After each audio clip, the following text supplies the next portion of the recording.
오늘은 교회력으로 2023년의 첫 시작을 알리는 대림절 첫 번째 주일입니다.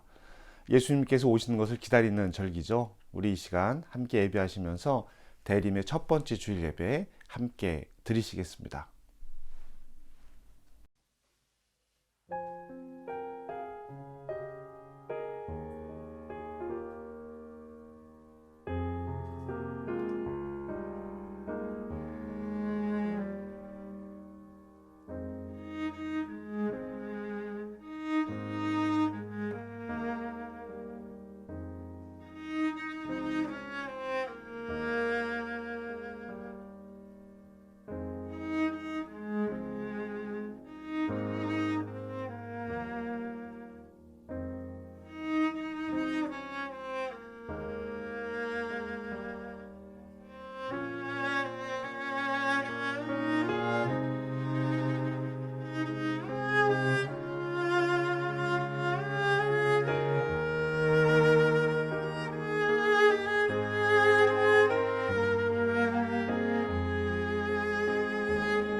보라, 형제가 연합하여 동거함이 어찌 그리 선하고 아름다운고.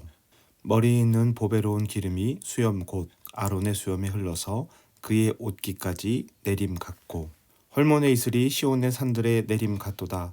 거기서 여호와께서 복을 명령하셨나니 곧 영생이로다. 아멘.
전능하사 천지를 만드신 하나님 아버지를 내가 믿사오며 그 외아들 우리 주 예수 그리스도를 믿사오니 이는 성령으로 잉태하사 동정녀 마리아에게 나시고 본디오 빌라도에게 고난을 받으사 십자가에 못 박혀 죽으시고 장사한 지 사흘 만에 죽은 자 가운데서 다시 살아나시며 하늘에 오르사 전능하신 하나님 우편에 앉아 계시다가 저리로서 산 자와 죽은 자를 심판하러 오시리라. 성령을 믿사오며 거룩한 공회와 성도가 서로 교통하는 것과 죄를 사하여 주시는 것과 몸이 다시 사는 것과 영원히 사는 것을 믿사옵나이다. 아멘.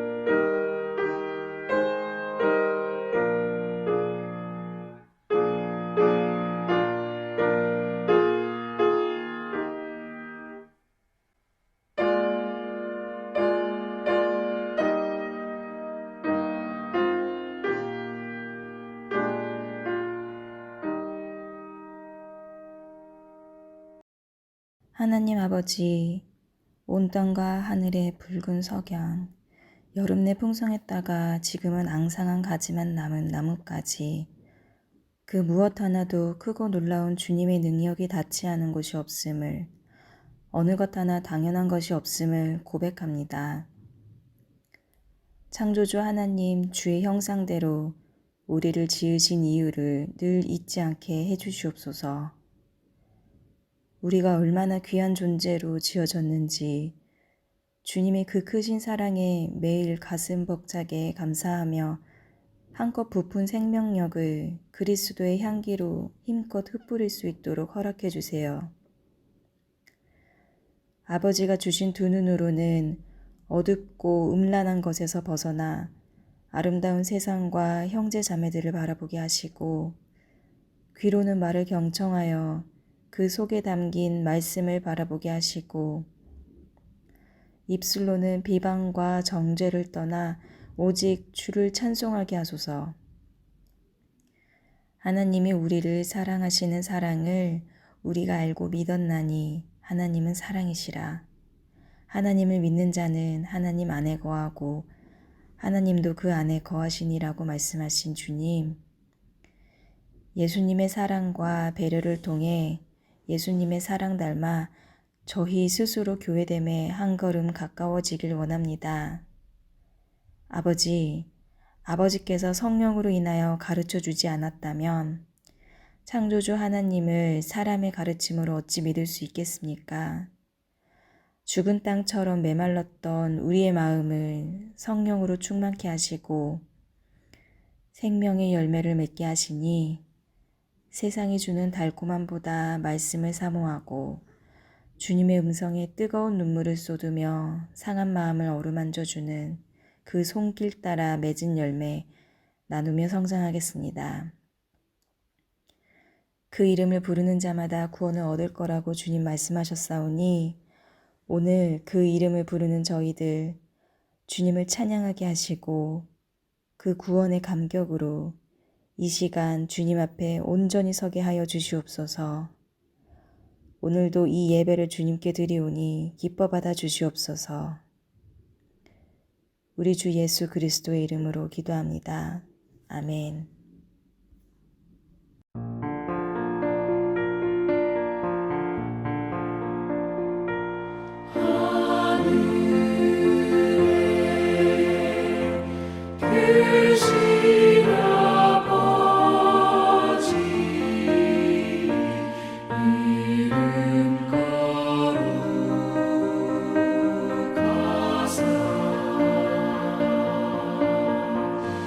주님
하나님께서 우리에게 주시는 말씀은 요한복음 2장 1절부터 11절까지의 말씀입니다.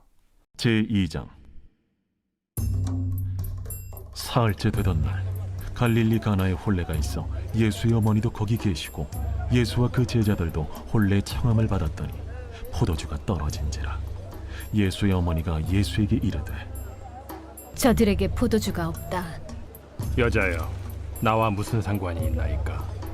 내 때가 아직 이르지 아니하였나이다. 그의 어머니가 하인들에게 이르되 너희에게 무슨 말씀을 하시든지 그대로 하라. 거기에 유대인의 정결 예식을 따라 두세 통 되는 돌 항아리 6이 놓였는지라. 예수께서 그들에게 이르시되 항아리에 물을 채우라. 하신즉 아귀까지 채우니 이제는 떠서 연회장에게 갖다 주라. 하심에 갖다 주었더니 연회장은 물로 된 포도주를 맛보고도 어디서 났는지 알지 못하되 물떠온 하인들은 알더라. 연회장이 신랑을 불러 말하되 사람마다 먼저 좋은 포도주를 내고 취한 후에 낮은 것을 내거늘 그대는 지금까지 좋은 포도주를 두었도다. 예수께서 이 첫 표적을 갈릴리 가나에서 행하여 그의 영광을 나타내시며 제자들이 그를 믿으니라. 우리에게 주시는 하나님의 말씀입니다. 우리가 하나님의 말씀을 듣습니다.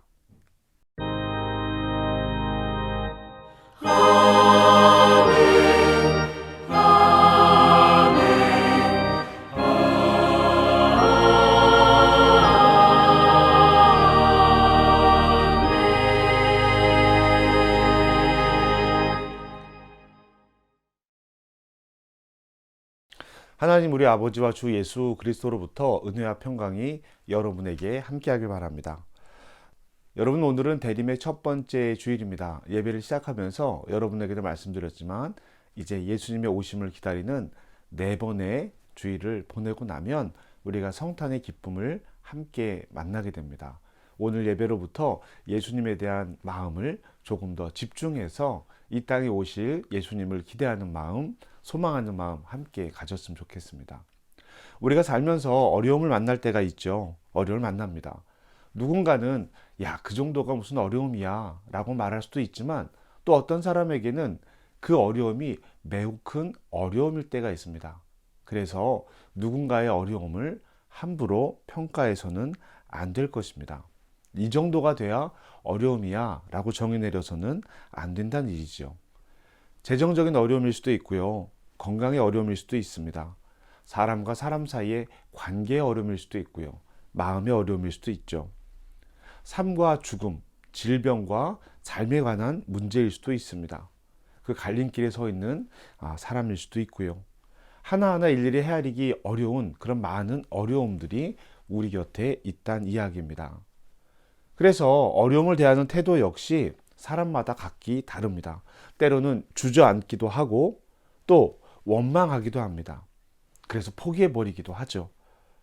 적극적으로 이 문제를 해결하기 위해서, 어려움을 극복하기 위해서 노력하는 사람들도 있습니다. 그런데 여러분, 이 노력으로도 해결되지 않는 어려움들이 있죠. 바로 삶과 생명에 관련된 부분입니다. 내 힘으로는 어떻게 할 수 없는 부분이죠. 생사화복이라는 말씀 아시죠? 생사, 바로 이 생사에 관련된 부분입니다. 화복은 내가 노력해서 복을 얻을 수도 있고 이 화를 피할 수도 있다라고 생각을 해요. 그래서 많은 사람들이 이 자기 개발에 관련된 부분들을 책으로 읽기도 하고 공부하기도 합니다. 나아질 거라고 하는 기대를 갖기 때문입니다. 그런데 이 생과 사, 삶과 죽음의 문제는 인력으로, 사람의 힘으로 어떻게 될 수 있는 일이 아니라는 겁니다. 누구도 그것을 자신 있게 말할 수 없습니다. 그래서 그 앞에서 우리는 때로는 무기력함을 느낄 수밖에 없습니다. 여러분, 어려움에 대해서 잠시 말씀을 드렸는데요. 여러분들은 어려움을 만났을 때 어떻게 그 어려움을 대하십니까? 어떤 태도를 가지시나요? 오늘은 이 이야기를 한번 해보도록 하겠습니다. 예수님께서 세례 요한에게 세례를 받으시고 제자들을 예루살렘에서 만나십니다. 그리고 갈릴리로 와서 두 번째로 예수님의 제자들을 부르죠. 물고기를 낚고 있을 때 내가 사람을 낚는 어부가 되게 할 거야. 그러니 나를 따라오시오 라고 하면서 제자들을 예수님께서 부르시는 장면을 우리가 볼 수 있습니다. 오늘 우리가 읽은 이 가나의 혼인잔치는 그 장면 이후에 나오는 이야기예요. 요한복음은 오늘 이 일을 예수님의 첫 번째 표징, 예수님의 첫 번째 이적이라고 말을 하고 있습니다. 오늘 11절 말씀입니다. 예수께서 이 첫 표적을 갈릴리 가나에서 행하여 그의 영광을 나타내심에 제자들이 그를 믿으니라. 아멘. 이 마가복음에서는요, 베드로의 장모를 열병에서 고쳐주는 것을 첫 번째 이적이라고 이야기하고 있습니다. 그런데 요한복음은요, 이 장면 가나의 혼인잔치를 첫 번째 이적이라고 이야기하고 있습니다. 왜냐하면 이것이 예수님께서 자신이 메시아임을 나타내는, 그의 영광을 나타내는 첫 번째 일이라고 요한은 기록하고 있는 것입니다. 그렇다면 이 일, 가나의 혼인잔치가 예수님의 그 메시아됨을 나타내는 첫 번째 표징이라면 그것이 가지고 있는 의미가 있을 거잖아요. 그렇기 때문에 요한이 이 일을 첫 번째 표적으로 삼으신 거잖아요. 요한복음에는요, 예수님과 제자들 사이의 일 중에 이 포도주에 관련된 일들이 등장을 하게 됩니다. 첫 번째 이적이 이 포도주의 사건이잖아요. 그리고 예수님께서 마지막으로 제자들과 함께 나눈 식사 자리에서 포도주에 대한 이야기를 하십니다. 포도주를 나눠주시면서 이 포도주의 의미를 자신의 삶과 사역에 대한 의미, 그리고 제자들에게 그것을 위임하는 의미로 말씀하고 있다라는 것이죠. 예수님께서 제자들에게 마지막으로 하신 일, 그리고 처음 시작인 이 일, 이 모든 것이 새로움으로 거듭남을 요청하는 그런 이야기라고 볼 수 있습니다. 다른 복음서에 비해서 요한복음에는 이 6월절 만찬, 예수님과 제자들의 마지막 만찬, 우리는 흔히 최후의 만찬이라고 부르죠. 이 이야기에 대해서 매우 중요하게 다루고 있습니다. 물론 다른 성경도 중요하게 다루고 있지만 내용적으로 봤을 때 이 만찬하는 장면을 길게 다루고 있고요. 세족식하는 장면도 길게 다루고 있습니다. 그리고 그 만찬이 끝난 후에 여러 장에 걸쳐서 예수님께서 제자들에게 중요한 이야기를 말씀해 주세요. 그리고 제자들을 위해서 기도하십니다. 그리고 나서 잡혀가는 장면이 나오게 돼요. 제자들이 예수님을 따라 나서고 나서 믿게 된 것도, 그리고 마지막에 예수님에게 들은 말씀도 이 포도주와 관련되어 있다. 여러분, 이것을 좀 집중해서 이 특징을 생각해 보시면 좋을 것 같아요. 우리 이야기 좀 더 집중해 보도록 하겠습니다. 예수님과 어머니 그리고 제자들이 한 결혼식 자리에 있습니다. 결혼식이에요. 유대인들은 결혼식을 2번 치릅니다. 정원하는 이 식을 치르고요. 예수님의 어머니 마리아가 정원했다라고 되어 있잖아요. 결혼식이 아니라 정원입니다. 결혼에 앞서서 신랑이 먼저 찾아가서 청혼을 하고 결혼을 허락받고 이제부터 이 여인은 나의 아내가 될 겁니다 라는 것을 선포하죠. 사람들에게 알립니다. 그리고 일주일간 잔치를 벌이고요. 다시 집으로 돌아와서 결혼식을 준비해요. 결혼식은 이 정원보다 훨씬 더 규모가 크게 진행되기 때문에 준비를 많이 합니다. 지참금도 준비를 하고 결혼에 대한 여러 가지 준비가 끝났을 때 이제 다시 신부의 집으로 가서 신부를 데려와서 신혼집에서 다시 결혼식을 합니다. 이게 슬기로운 5처녀의 이야기 나오는 이야기이기도 하고요. 그 등불을 들고 신랑을 기다리는 이야기 있잖아요. 유대인의 결혼 풍습 중에 하나다라는 것이죠. 지금 그 자리에 예수님과 어머니 그리고 제자들이 함께 있는 것입니다. 결혼식, 이 신랑이 준비를 한다고 말씀을 드렸잖아요. 이 결혼식에 예수께서 참석하고 계셨고 어머니도 참석을 하고 계십니다. 그런데 술이 떨어졌다는 거예요. 이걸 보면 어머니가 신랑 쪽에 깊게 관여된 손님이었다라고 볼 수 있죠. 예수님도 그 가족 중에 하나라고 볼 수도 있는 것입니다. 어머니께서 오셔서 술이 떨어졌다라고 걱정을 하시고요. 예수님은 그 이야기를 듣고 이렇게 말씀하십니다. 예수께서 이르시되 여자여 나와 무슨 상관이 있나이까? 내 때가 아직 이르지 아니하였나이다. 아멘. 이 본문에서 이해되지 않는 장면이 나오기 시작을 합니다. 참 이해하기 어려운 장면이에요. 예수님은 나와 무슨 상관입니까? 라고 이야기를 합니다. 아직 나의 때가 이르지 않았습니다. 라고 이야기를 합니다. 그 이야기를 들은 어머니 마리아는 종들에게 또 이렇게 이야기를 합니다. 5절이죠. 그의 어머니가 하인들에게 이르되 너희에게 무슨 말씀을 하시든지 그대로 하라 하니라. 아멘.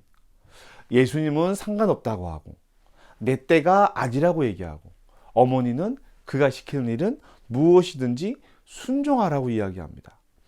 여러분이 참 알 수 없는 장면이잖아요. 나는 모릅니다. 나는 아닙니다. 그가 시키는 대로 하라. 제가 그 자리에 있었다면 이 분위기가 어떤 분위기인지 분명히 알 수 있을 텐데 그러지 못한 것이 참 아쉽습니다. 여러분 생각은 어떠세요? 앞서 말씀드린 것처럼 요한은 다른 복음서 기자들과는 다르게 이 사건을 예수님의 첫 번째 기적이라고 말을 하고 있죠. 요한이 여기에 초점을 두고 있는 이유는 예수님께서 자신을 메시아로 드러내는 첫 번째 표정이다 라고 생각하고 있기 때문이라고 말씀을 드렸습니다. 그렇다면 이 문제 역시 이 예수님과 어머니의 대화 역시 이 관점에서 초점을 맞춰 볼 수 있지 않을까요? 예수님께서 아직 자신의 때가 아니라고 말씀하신 것을 내가 할 일이 아니다 라는 식으로 받아들이면 어떨까요? 이렇게 말이죠. 어머니, 이 잔치집에 술이 떨어진 일이 나와 무슨 상관입니까? 이것은 내가 메시아로 그리스도로 하나님의 아들로 이 땅에서 해야 하는 일과 상관이 있는 일이 아닙니다. 이 일을 통해서 하나님 나라가 드러나는 것이 아니잖아요. 이것은 내가 할 일이 아닙니다. 여러분 이렇게 읽어볼 수 있지 않을까요? 저는 여전히 이 7절 말씀에 초점을 많이 두고 있긴 합니다. 예수께서 그들에게 이르시되 항아리에 물을 채우라 하신즉 아기까지 채우니. 아멘. 이 아기까지 채운다라는 말이 저에게는 꽤 의미 있는 말씀으로 들리거든요. 그러니까 완전한 변화를 이야기하는 겁니다. 어떠한 불순물도 다른 것 들어갈 것 없이 예수 그리스도로 말미암아 우리는 변화되어야 합니다. 다른 것들이 개입이 되면 그 개입된 것 때문에 우리의 변화가 퇴색되어지고 변화가 중도에 멈춰버린다는 거예요. 다른 방향으로 갈 수 있다는 겁니다. 여러분 우리는 아귀까지 채워서 완전히 온전히 예수 그리스도로 말미암아 변화해야 됩니다. 물이 포도주로 변하는 것처럼 그 형태와 모양은 그대로이지만 완전한 변화, 물이라고 액체라고 하는 모습은 바뀌지 않았잖아요. 그런데 그 내용이 완전히 변화합니다. 그렇게 변화되는 것, 저는 이 7절 말씀에 대한 의미를 그렇게 의미를 가지고 있습니다. 형질이 변하는 것이 아니라 그 내용이 완전히 변한다라는 것이죠. 죄인이었던 우리가 예수를 그리스도로 만나 하나님의 사람이 됩니다. 물이 변하여 포도주가 된 것처럼 말이죠. 여러분 우리는 그런 존재여야 해요. 우리는 그런 존재여야 합니다. 항아리 가득 채운 물이었지만 주님께서 떠서 가져가라 라는 순간 포도주가 되는 것처럼 우리의 삶은 그렇게 변화가 되어야 되죠. 그런데 여러분 앞서 말씀드린 것처럼 저는 여러분과 조금 다른 초점에서 이 이야기를 나누고 있는 것입니다. 아직 나의 일이 아니라는 예수님의 이야기와 그럼에도 무슨 말씀이든지 하면 들으라 라는 그 이야기예요. 예수님의 이야기는 아직 나의 때가, 이것은 내가 할 일이 아니다 라는 이야기였잖아요. 마리아는 예수께서 이 잔치 자리의 위급한 문제, 포도주가 떨어진 문제를 해결할 것이라는 믿음이 마리아에게는 있었습니다. 예수께서 어떻게 하시든지 이 문제를 해결할 거라는 거예요. 그렇기 때문에 무슨 말씀을 하시든지 그 말씀을 따르라 라고 이야기한 것이죠. 예수님의 말씀도 맞습니다. 포도주 문제가, 이 잔치 자리의 포도주 문제가 내가 할 일이 아니라는 거예요. 하나님 나라와 내가 메시아 되는 것과 무슨 관련이 있겠냐라는 겁니다. 잔치를 연 신랑의 문제지 내 문제가 아니라는 거예요. 그러나 신랑이 아닌 연회장, 즉 잔치를 전체적으로 주관하는 사람이 있었거든요. 이 사람도 술이 떨어진 문제를 알지 못했어요. 그런데 마리아가 이것을 알고 이야기하고 있습니다. 어쩌면 신랑도 몰랐을지 몰라요. 나중에 연회장이 신랑을 불러서 그런 얘기를 하잖아요. 잔치를 관리한 사람도 모르니 당연히 그랬을 수 있었을 것입니다. 그런데 마리아가 알고 있다는 이야기예요. 얼마큼 가까운 사이인지 유추해 볼 수 있는 그런 내용입니다. 그런데 예수님은 나와 상관없다라고 하던 이 일을 해결해 주세요. 항아리 가득 채운 물이 포도주로 변화되었습니다. 이 문제를 해결해 주셨다라는 거예요. 요한은 하나님의 영광을 드러내고 메시아됨을 선포하는 첫 번째 사건으로 이 일을 이야기하고 있는데, 물이 변하여 포도주가 된 것이, 맛있는 포도주가 된 것이, 좋은 포도주가 된 것이 예수께서 메시아임을 증명하는 그런 일이 될 수 있을까요? 여러분 어떻게 생각하십니까? 물이 변하여 포도주가 된 것을 안 사람들이 있어요. 누가 알았습니까? 잔치집의 하인들이었습니다. 다른 사람들은 몰라요. 예수께서 표징을 나타내셨고 그를 믿은 사람들은 예수님의 제자들이었다고 성경 기록하고 있습니다. 포도주의 의미가 제자들에게 얼마나 중요한지 알 수 있는 내용이죠. 그 물을 붓고 물을 따랐던 하인들은 분명히 물이 변하여 포도주가 되는 것을 보았음에도 불구하고 이 메시아에 대한 고백, 예수님을 믿는 고백에서는 빠져 있습니다. 예루살렘의 세례 요한의 세례터에서 이제 제자들과 예수님이 처음 만나게 되죠. 그 당시 제자들은 세례 요한의 제자였습니다. 그리고 제자들이 예수님께 다가왔을 때 예수님께 그들에게 무엇을 구하느냐, 무엇을 원하느냐라고 물으세요.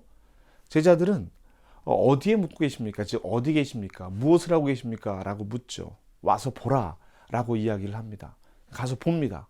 그리고 그가 메시아가 여기에 있다라고 사람들에게 이야기합니다. 그리고 다시 갈릴리 호숫가로 가서 고기를 잡다가 예수께서 오셔서 사람을 낚는 어부가 되게 할 테니까 나를 따라오라고 말씀을 하십니다. 경험이 있어요. 제자들에게는 경험이 있습니다. 예수님을 따라오면서 지금까지 경험한 것들이 있습니다. 말씀을 들었고 자신들의 경험을 뛰어넘는 예수님의 능력을 보았습니다. 그리고 가나의 이 결혼식 자리에서 물이 변하여 포도주가 되는 이 모습까지 지켜봤어요. 예수께서 나와 전혀 상관없다고 하신 이 일을 통해서 자신의 영광을 처음 드러내셨고 제자들, 예수님의 곁에서 그 일을 함께할 제자들이 그 영광의 모습을 믿게 되었다라는 것이 이 가나의 혼인잔치가 가지고 있는 의미인 것입니다. 하나님 나라와 전혀 상관없어 보이는 이 포도주, 이 일을 통해서 하나님 나라의 처음 제자들이 예수님 곁에 믿음으로 서게 되는 것이죠. 이 경험 때문에 말이에요.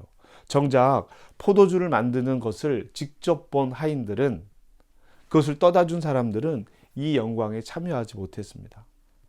제자들처럼 예수님과의 관계가 없었기 때문이죠. 그리고 마리아는 예수님이 어떤 분인지 이미 알고 있었습니다. 잉태 때부터 특별함을 알고 있었잖아요. 그의 능력을 알고 있었습니다. 하나님의 말씀도 있었고 출생 과정에서 여러 가지 동방박사가 찾아오고 하늘의 천사에서 여러 가지 일들을 경험하게 됩니다. 애굽으로 피난을 갔다가 돌아오기도 하고요. 하나님의 명령을 따라서 말이죠. 그리고 이 일을 통해서 마리아는 내가 낳은 이 아이가 어떤 아이인지를 알고 있었다라는 거예요. 그런데 그 아이가, 내 자녀가 제자들을 데리고 왔습니다. 나이 먹은 사람들이 이 젊은 예수님에게 선생님 선생님 하면서 랍비 랍비 하면서 따라왔어요. 집에 함께 머문 것을 보게 됩니다. 마리아는 알았습니다. 그래서 하인들에게 예수님께서 말씀하시면 무엇이든지 따르라 라고 이야기한 것이죠. 사랑하는 성도 여러분, 가나의 혼인잔치는 물이 변하여 포도주가 되었다라고 하는 단순한 그 의미, 나도 변하여 포도주가 되겠습니다 라고 하는 그 의미의 이야기가 아니라 믿음에 대한 이야기입니다. 무슨 이야기를 하든지 그대로 하라라는 이 마리아의 보이지 않는 믿음이 예수님의 제자들로 하여금 예수님을 믿게 했다라는 거예요. 무슨 말씀을 하시거든 마리아의 이 이야기가 오늘 말씀 중에 너무 가슴에 와 닿습니다. 어려움을 만났을 때 내가 풀지 못하는 어려움이든 내가 어떻게든 해결할 수 있는 어려움이든 어려움을 만났을 때 첫 번째 해야 하는 일은 주님을 바라보는 일입니다. 주님을 바라봐서 이 주님을 통해서 우리가 무슨 말씀을 하시든지 라는 이 마음을 우리가 깨달아야 하는 것이죠. 비록 그것이 하나님의 영광을 나타내는데 무슨 도움이 될까 생각되는 그런 일일지라도 바라보라고 하시니 바라봐야 하는 것입니다. 그 일을 통해서 하나님의 영광이 드러난다면 그것도 역시 하나님의 일이기 때문이죠. 예수님의 제자들이 예수님을 믿게 된 것처럼 말이죠. 결혼 직장의 포도주를 해결함으로 예수님의 제자들이 예수님을 믿게 되었습니다. 우리가 언제 어떻게 하나님의 도구가 될지 몰라요. 오늘 내가 경험해 나가는 이 작은 일 하나가 어디에선가 하나님 나라의 출발이 될 수도 있다라는 것입니다. 우리가 언제 어떻게 예수께서 이 땅에 오신 이유가 될지 모른다라는 거예요. 저와 여러분들이 그런 순간을 맞을 수 있습니다. 이 대림의 첫 주일에 예수께서 오신 이유를 우리 함께 생각해 보실까요? 예수님께서 오셨다면 예수님의 말은 모두 하나님의 영광을 드러내는 일이 되는 것입니다. 비록 그 일에 고난과 고통이 함께 따를지라도 말이죠. 물론 영광도 함께 있습니다. 우리에게 주님께서 주신 말씀은 가나 혼인잔치 포도주가 아닙니다. 그 이야기를 통해서 마지막 만찬에서 주님께서 나를 기억하라고 말씀하신 것을 우리도 역시 기억해야 합니다. 그리고 그 삶을 살아가도록 다짐해야겠죠. 그러기 위해서 믿어야 합니다. 믿음 위에 서 있어야 합니다. 그리고 그가 무슨 말씀을 하시든지 따를 준비를 해 가야 합니다. 따를 수 있어야 합니다. 믿음의 고백이 그래야 하거든요. 바라기는 하인들처럼 되지 않았으면 좋겠어요. 그 자리에서 그것을 다 보았고 다 지켜봤습니다. 그 명령을 따랐습니다. 그런데 물이 변화해 포도주가 되는 것은 보았지만 주님을 믿지 못했던 사람들, 여러분, 우리가 이 하인 같은 존재가 되면 안 될 것 같아요. 마리아 같은 삶을 살아가면 더욱 좋겠죠. 먼저 알아볼 수 있는 그 마음 말입니다. 온통 이기적인 세상에서 다른 사람들을 돌아보는 우리가 되기를, 그 시선이 하나님의 말씀에서 시작되기를 마리아에게서 배웠으면 좋겠습니다. 오늘 저와 여러분 앞에 항아리가 놓여 있습니다. 항아리가 놓여 있습니다. 여러분, 우선은 물을 가득 채워 봅시다. 이제 이것이 그냥 물로 끝날 것이냐, 포도주가 될 것이냐, 저와 여러분의 손에 달렸습니다. 떠서 가져가면 포도주가 되는 거예요. 떠서 가져가면 하나님의 영광을 드러내는 일이 되는 것입니다. 그리고 그것을 통해서 그 일을 행하면서 못 알아차리는 것이 아니라 그 일을 보면서 알아차리는 그 축복이 또 저와 여러분에게 함께하길 바랍니다. 대림의 절기에 주님 말씀을 듣는 우리가 되기를 주님의 이름으로 부탁드립니다. 대림의 초가 하나하나 밝혀질 때마다 주님 오심이 더욱 환해지기를, 선명해지기를, 그래서 이 세상에서, 하나님 없어 보이는 이 세상에서 하나님과 함께 살아가는 그 감격을 몸으로 느끼고 삶으로 고백하는 저와 여러분 되시기를 주님의 이름으로 축복합니다. 주님 오심을 기다립니다. 주님 오셔서 우리와 함께 하시기를 소망으로 기다립시다. 대림의 첫 주일 우리 함께 결단하면서 주님 무슨 말씀을 하시는지 따르겠습니다라는 믿음과 물이 변화해 포도주가 되는 그것을 보면서 예수의 메시아됨을 믿을 수 있는, 그리고 무슨 말씀이든지 하시면 따르라 라고 이야기하는 마리아의 그 이야기까지 모두 저와 여러분의 삶에서 이루어지는 하나님의 이야기가 되기를 주님의 이름으로 축복합니다. 우리 함께 기도하시겠습니다.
물이 변하여 포도주가 된 것처럼 우리의 삶이 변하여 하나님의 사람이 되게 하여 주시옵소서. 예수께서 그리스도 되심을 믿고 이 땅에 하나님 나라를 살아가는 사람들이 되기를 원합니다. 주님 도와주시옵소서. 하나님 나라를 산다는 것은 우리의 삶의 이정표가 주님의 뜻을 따른다는 것인데, 주님, 우리가 그 길을 기쁨으로 선택하고 살아갈 수 있도록 도와주시옵소서. 우리 삶에 예수 그리스도께서 말씀하실 때는 무슨 말씀을 하시든지 따를 수 있게 하시옵소서. 그 말씀으로 물이 변하여 포도주가 되는 기적이 일어난 것처럼 우리 삶이 기적이 되게 하시옵소서. 예수님의 이름으로 기도합니다. 아멘.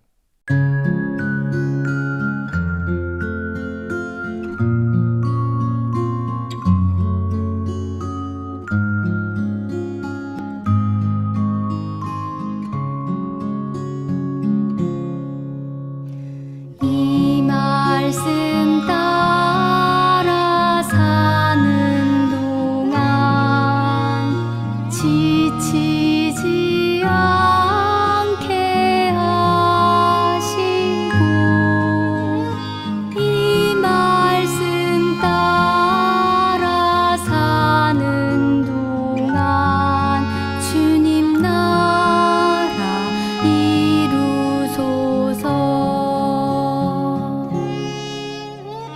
이 말씀 따라 사는 동안 지치지 않게 하시고,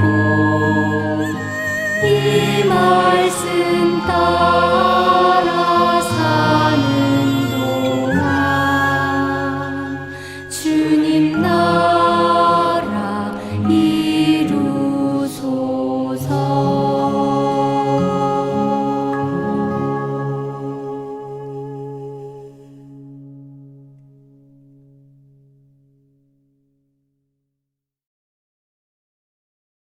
우리 함께 화해의 인사를 나누겠습니다. 주님의 평화가 여러분과 함께, 목사님에게도 함께 하길 바랍니다. 자, 우리 대림의 첫 주일 예배를 드리는 성도 여러분, 우리 축복했으면 좋겠습니다. 주님의 평화가 당신과 함께 하길 바랍니다. 우리 서로 선언하면서 영상으로 예배하시는 분들, 교회에서 예배하시는 분들 모두에게 믿음의 선언을 함께 구합시다. 주님의 평화가 당신과 함께 하길 바랍니다.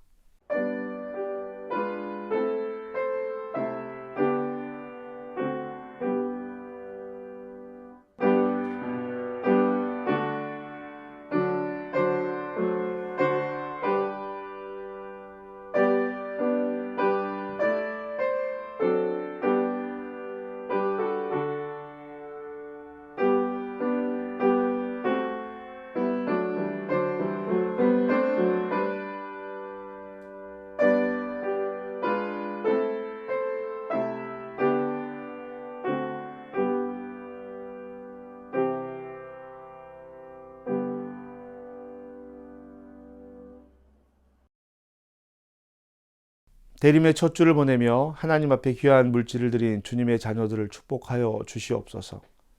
그 삶 자체가 복이 되게 하시고 핑계대고 도망다니는 삶이 아니라 하나님 앞에 담대히 서는 삶이 되게 하여 주시옵소서. 땀 흘려 애쓴 수고의 열매입니다. 하나님 앞에서 진실된 삶이 되게 하시고 진실된 삶의 열매를 감사하는 삶이 되게 하여 주시옵소서. 교회 운영을 위해 복을 위해 드려진 물질입니다. 주님, 사용되는 모든 곳에 하나님의 사랑을 더하여 주시옵소서. 예수님의 이름으로 기도합니다. 아멘. 여러분, 우리 파송의 인사 함께 나눕시다. 여러분은 생명의 말씀을 들었습니다. 삶 속에서 생명의 말씀으로 흔들리지 않고 말씀을 따라 살겠습니다. 주님, 우리를 도우소서. 여호와는 내게 복을 주시고 너를 지키시기 원하며 여호와는 그 얼굴을 내게 비추사 은혜 베푸시기를 원하며 여호와는 그 얼굴을 내게로 향하여 드사 평강 주시기를 원하노라. 성부, 성자, 성령께서 우리와 함께 하시기를 간절히 축복합니다. 아멘.